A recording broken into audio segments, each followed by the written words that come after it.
Alright, so today we're DIYing a vintage feeling romper situation with this beautiful, delicious ribbon that I found on eBay.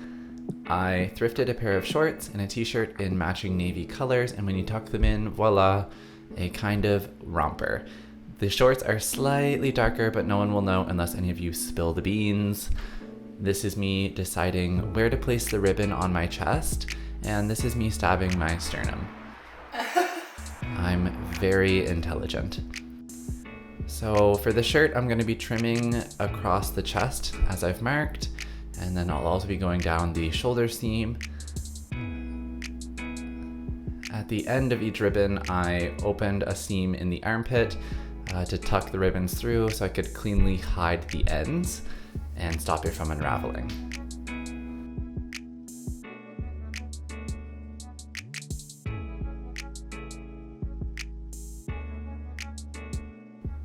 Looks good, so I continued and proceeded to sew it down along the top and bottom of the ribbon, kind of close to the edge of the ribbon line with matching navy thread.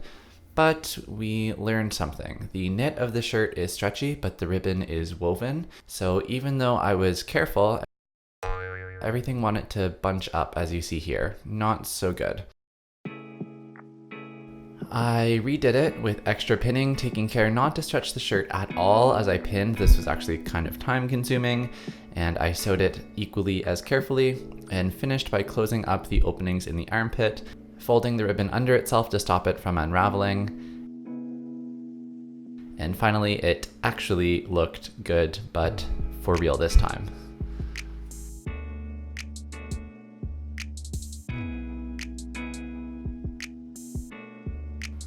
Here, I'm placing more ribbon following the top shoulder seam and continuing down the sleeve. Where that seam meets the collar, I'm ripping it open just enough to hide the ribbon again, same idea. Then I flip the ribbon up over the collar and stitch it down.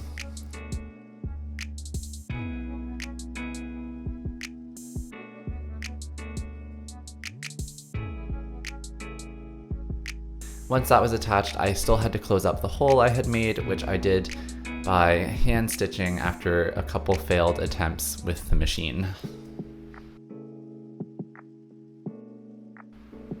Then I pinned and sewed the ribbon down, and to finish off the ribbon, I decided just to roll the shirt sleeves up to hide the ribbon ends, and it kind of added to the vintage look and made the sleeves fit me a little bit better anyways.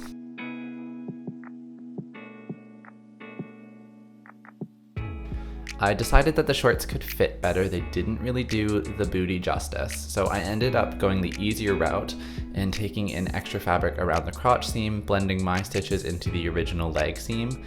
I just took a guess on the amount of fabric to take in. After that, I had originally wanted to add ribbon down the sides, like an Adidas kind of short situation, but I wanted to avoid having to navigate the pocket and waistband because I'm not that talented, so I decided to trim the hemline of the shorts. So I flipped the shorts inside out and pinned around the leg, starting and ending on the inner leg seam, and then by trimming inside out, you can reveal the ribbon by rolling the hem up once, or hide it by rolling it up twice or rolling it down. This was much easier to sew since the shorts are a woven fabric and did not have any stretch. I was a bit lazier here and opted to just fold the raw ends under themselves for the ribbon rather than opening a seam in the shorts to hide the ends. If you want it to look cleaner, you can continue with the seam ripping technique. And if you want it to be a lot easier, you could have just fabric glued these ribbons down. I also made a matching headband with a couple of D-rings, kind of like as if you would sew a belt. I will probably never wear it again, but it is cute. And it matches. You could use a similar technique to make a watch band if you wanted to. And that is the DIY done. I know I'm not much of a seamstress, but this turned out really cute. Originally it was for Pride. It was going to be my Pride outfit, but I didn't get it done in time. Procrastination is a life skill.